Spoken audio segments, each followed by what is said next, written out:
Good morning, vinyl community, crime community. I'm here to read out a chapter in my Nick Schreck book. It's called LSD in Solitary with the Devil. When I heard Timothy Leary say, tune in and drop out, I knew where they were dropping out to because I had been under that, on the underroad, on the backside of what's happening. In other words, in the darkness. That's by Charlie Manson. Vincent Bugliosi was unifocused on winning his case at all costs. He never imagined what consequences his financial tale of acid-crazed hippies marauding the night in search of random pigs to slaughter would have. By refusing to try the Tate LaBianca killings as the drug dealings, murder, robberies they were, and inventing the helter-skelter motive, the district attorney gave other criminals ideas. Pre-trial media dissemination of Bully's theory was not only perpetuated a fraud on the American public, it also provoked real bloodshed with further damage the already unjustly justified counterculture.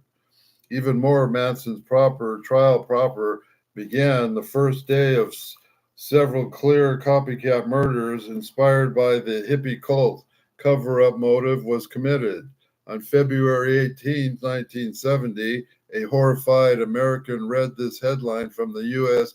Army base at Fort Bragg, North Carolina. Wife, 2 girls of Army doctor murdered in apparent ritual.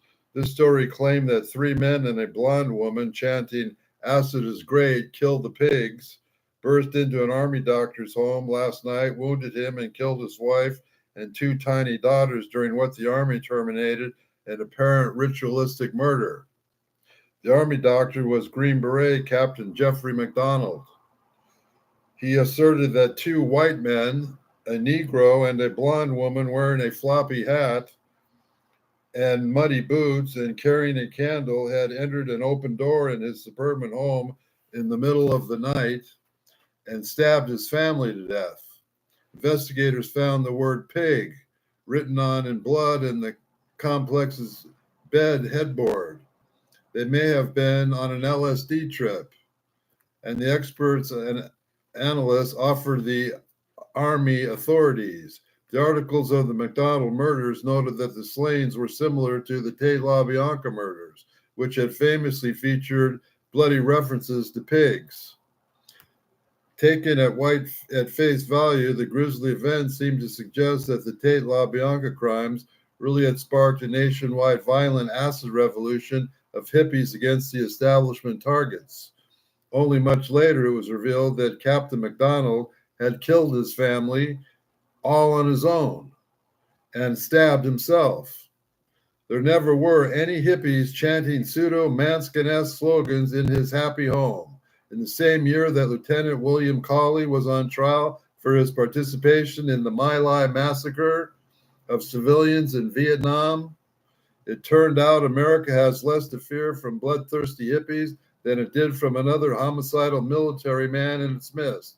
But that truth wasn't yet known, which newspapers in Orange County, California, reported the McDonald case was headlines like, "Drug-crazed hippies slay mother and children." Unfortunately for acid people, Dr. Timothy Leary, the headline along with the story of chanting hippies, acid heads, appearing on the same day that an Orange County jury was due to deliver their verdict on the marijuana possession charges he faced, more shocking headlines reported a fresh wave of acid-inspired atrocities could only be the news of the LSD guru. Superior Court Judge Byron McMillan, in reading the guilty verdict, damned Leary as an insidious menace, a pleasure-seeking, irresponsible Madison Avenue associate of the free use of drugs. After a month of solitary confinement, Leary returned to court to hear himself sentenced to 10 years for being a nuisance to society.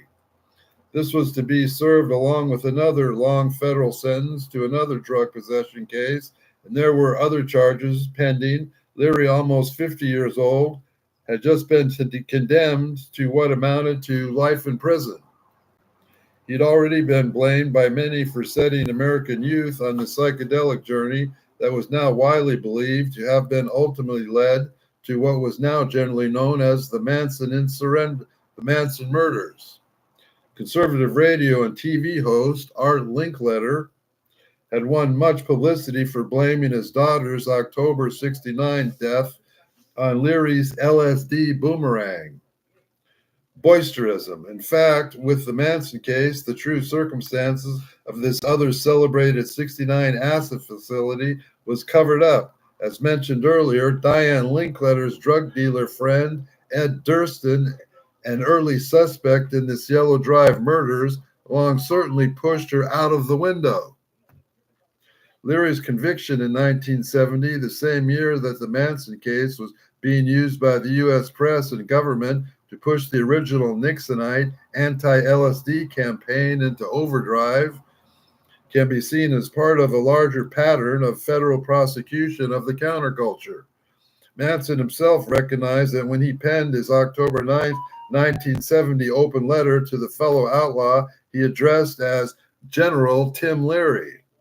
This letter is camaraderie from one social scapegoat to another, was published in the supportive pages of the LA Free Press shortly after Leary managed to escape from prison. While Manson wrote to Leary, then on the lam, this is Manson talking to Leary. So I hear you call to arms to face the fears, mad dog of suppression. My soul cries from the misty grave as I've always lived in this tomb of living dead. I've cried so long for freedom until of becoming one with self is like an unwinding atop. I see only through the madness of mad men who try to kill soul and trap freedom in the name of peace, misusing the words love and God. Must I lay in giving again? I have always gave all for my loving, and now, as you will see, the grave will open. I will stand alone, face myself, and bring an unjust world to justice. I have cried for you, brother. One of the two men eventually met in the dungeon of the system. Manson would find that this early sympathy for his brother in arms, Leary, was misplaced. After several months of intricate preparation, Leary managed to escape from a minimum security prison on September 12, 1970. On the appointed night, following directions smuggled into prison by a small unknown accomplice, Leary vaulted to freedom, climbing a telephone pole, pulling himself across a cable wire, and dropping down to a darkened road where a getaway car awaited him. The escape vehicle was driven by Clayton Van Lyde Graff, a prominent New Left figure whose revolutionary credentials were steeled during the stint as secretary of the Communist Party in the late 1940s. Leary's escape was engineered by the Weather Underground, with financial backing from the Brotherhood of Eternal Love, a hippie occult dealing acquaintance with CIA links. As the safe house Leary was brought to, he was introduced to Bernadine Dohorn, now also a fugitive from justice. She and her weather comrades insisted of gloating communique, taking credit for the daring coup and declaring, "We are at war. We know what peace is and only possible in the destruction of U.S. imperialism. We are outlaws. We are free." Leary, formerly an exponent of peaceful transformation through consciousness expansion, we took up with the weather people's violent rhetoric in the Manson-inspired Year of the Fork. To shoot a genocidal robot policeman in defense of life is a sacred act. The former Harvard professor declared in Shoot to Live, a martial manifesto he penned to encourage waging of the Revolutionary War. Even went so far as to make the insane suggestion that dynamite is just the white light, the flash, the external manifestation of the inner white light of the Buddha. He said that he would be considered armed and dangerous. Assuming a new appearance and identity, Leary left the country for a period of exile in Algiers with Black Panther Eldridge Cleaver, also a fugitive. This sojourn was almost certainly cover for Leary's double agent work with the CIA, an organization he later described as the best mafia you could deal with in the 20th century. After his Algerian adventure with the Black Panthers, who suspected he was an infiltrator, Leary and his wife, Rosemary, fled to Switzerland in 1971. While skiing at his Swiss mountain resort, he should have wanted revolutionary share the slopes with, but Roman Polanski, a wealthier Argentine playboy, introduced this acid revolutionary to the Polish film director. In turn, Polanski introduced Leary to his friend and sometimes producer, Gene Gutowski, one of the authors, Jerry Kaczynski's circle of Polish friends, you can recall was instrumental in revealing the substance of his yellow cover Up to Me. Gutowski helped the stranded fugitive Leary out by serving as middleman in the sale of Leary's manuscript called Confessions of a Hope Fiend in his New York literary contacts. Gutowski and the Argentine playboy who entered Leary to Polanski got a cut of Leary's $250,000 advance for his book. In the curious manner, a man freed from prison by guerrilla who was celebrated Sharon Tate's murder as a revolutionary act struck up by business deal was a close friend of Sharon Tate, minus with Roman Polanski's assistance. A strange enough association, even without one of the wandering LSD doctors. Next stop, after being apprehended or rescued by a CIA agent in the dope-dealing mecca of Kabul, Afghanistan, Leary soon found himself locked up in solitary confinement in Section 4A of California's Folsom Prison. The con during solitary in the cell next door welcomed Leary to the hole by arranging for a trustee to bring the doctor a luxurious gift of some paperback books, crackers, organic honey, tobacco, rolling paper, coffee, powdered cream, and presumably acid-free sugar cubes. According to Leary, this mysterious benefactor introduced himself by speaking through the air shafts.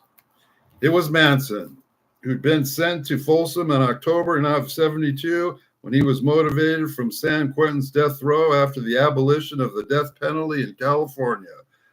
The southern tinged voices in the darkness, Leary later recalled, put him in a mind of fundamentalist preacher. This is the bottom of the pit. Nobody gets out of here. It is bliss here, and I have been waiting for you. Your fall, Timothy. LSD is like the invention of the wheel, gunpowder, and the Chinese. I know you'd end up here. I've been wanting to talk to you for a long time, man. Do you know really where we really are? This is eternity, brother. This is the end of the line. No one ever gets out of here. Once they've been here, this is forever. I've been wanting to talk to you for years. Our lives would never have been crossed outside, but now we have plenty of time. We are all your students. You know, we had everyone looking up at you. You could have led the people anywhere you wanted. When I got out of jail, there were millions of kids cut loose from the old lies, just waiting to who told you what to do, and you didn't tell them what to do. That's when I could never figure out. You showed everyone how to create a new head, but you never gave them a new head. Why didn't you? I wanted to ask you that for years. T. Leary's account can be believed, but condescendingly told Manson, that was the point. I didn't want to impose my realities. The idea is that everybody takes responsibility for his nervous system, creates his own reality. Everything is brainwashing. Leary tried out his old head-shrinking methods on Manson, asking him how he felt. Manson, Leary wrote later, laid his heavy martyr complex trip on him. I feel bad. I got the rawest deal in 2,000 years. Sure, I laughed at a time, most of the time, but the pigs got me good. I can't write letters. I can't get visits. They got me completely cut off. They really want me to kill me. I can feel it. The murder is in their hearts. My trial was a farce. I'm stupid. I played out their script, acted out their Bible, take the whole thing on myself. All their feelings of evil and murder, all the sins of mankind climbed to the cross for them, and nobody understands. Nobody understands what I'm doing for them, do you? Like, do you understand about Sirhan? There's much tallies with similar sentiments. Manson had made elsewhere, so that quote is probably close to something like the truth. However, the reminder of Leary's chronicle of his meetings with Manson seems less credible. Leary, the dramatist, still serving, depicted himself as arguing for freedom and love, claiming the devil's advocate, Manson insisting that brainwashing and death was the way. Since this doesn't accord with the Manson actual idea at all, we can only suspect Leary as inventing some of this conversation, suddenly faced with Manson, or as we are supposed to believe, the armed and dangerous revolutionary who preached cop killing as sacred had supposedly reverted to peace and flowers. As Robert Greenfeld, author of the most complete Leary biography to date, perceptibly observed, Timothy Leary's written account of their dialogue reads as though it was scripted for a movie in which Tim has cast himself as the beneficent being who had given life to the counterculture, while Manson plays the role of Lucifer, the fallen angel, who had turned the salvation offered by LSD into yet another source of unremitting evil. Nevertheless, Tim did have regarded Charles Manson as a colleague. Leary's ex-wife, Joanna, told Greenfield that her husband had long conversations with Manson. He thought he was a very brilliant man and said that his philosophy was the exact opposite of what he believed. But he and Manson talked as fellow philosophers. It was Steppenwolf. Joanna's was speculated that everything the Bureau of Prisons did was completely calculated. They put them together to inform one another, and so for all manipulation purposes and to blow people's minds. Manson agreed with this assessment. His opinion of Leary was less than flattering. He once told me that clown was nothing but a rat, and that may well be true, as later events suggest. Not long after coincidental placement next to Manson's cell, Leary was shredded through the prison system from Vacaville, notorious for the CIA drug testing program its prisoners were subjected to, the California men's colony in San Luis Obispo. There, Leary often shared the visiting room with fellow con Tex Watson. Although there's no record of whether these two ever chatted about their mutual friend Charlie Manson, in 1974, Leary decided he had enough of prison. He made a deal with the FBI. After squinting to the feds about his extensive knowledge of international dope-dealing networks, the weather underground, and the leftist enemies of the government, including his own lawyer, he was rewarded with the freedom in 1976. After his treacherous cooperation with the establishment, Leary poured venomous denunciation on the counterculture that had once idolized him and aided him during his time of persecution. Leary chided his former Weathersman's benefactor, sneering that we have all been blown light years beyond the rhetoric of violent revolution, haven't we, Bernadine? Strangely, Leary accused Bob Dylan, of all people, of having been a bad influence on Lynette Fromm and Sandra Good. According to Leary, who now came off like one cranky Republican reactionary who detested him, Dylan was guilty of bombarding the supposedly uneducated, naive nervous systems of Fromm and Good. Because of Dylan, Leary Rhodes, Squeaky, and Sandy were let off to life imprisonment because they were unlikely enough to have their own record players in their vulnerable adolescence. This bizarre theory almost manages to be off base as Vincent Bugliosi ranting on the evil influence of Beatles music in the Manson circle. Despite his own former revolutionary comrades as a traitor, the former high priest of the psychedelic era made his sellout complete. He went on the road with a tame comedy act, billing himself as a stand-up philosopher. As if to illustrate his political prostitution, he even performed a nightclub routine with the former nemesis, the Nixonite FBI agent G. Gordon Liddy, released from his own imprisonment for his involvement in the Watergate affair. Liddy proved to be more honorable than Leary. At least he refused to snitch on his accomplice. In the mid-'80s, when Leary was engaged in these comedic antics, Manson said a not-so-veiled message to the former countercultural rebels who were getting rich off the children's blood. When the children of the counterculture see Timothy Leary, we're going to say, "Thanks a lot, Tim. You really did us good. You dumped us down the hole and ran off and left us and told us and lied and cheated, and now you're a comedian, huh?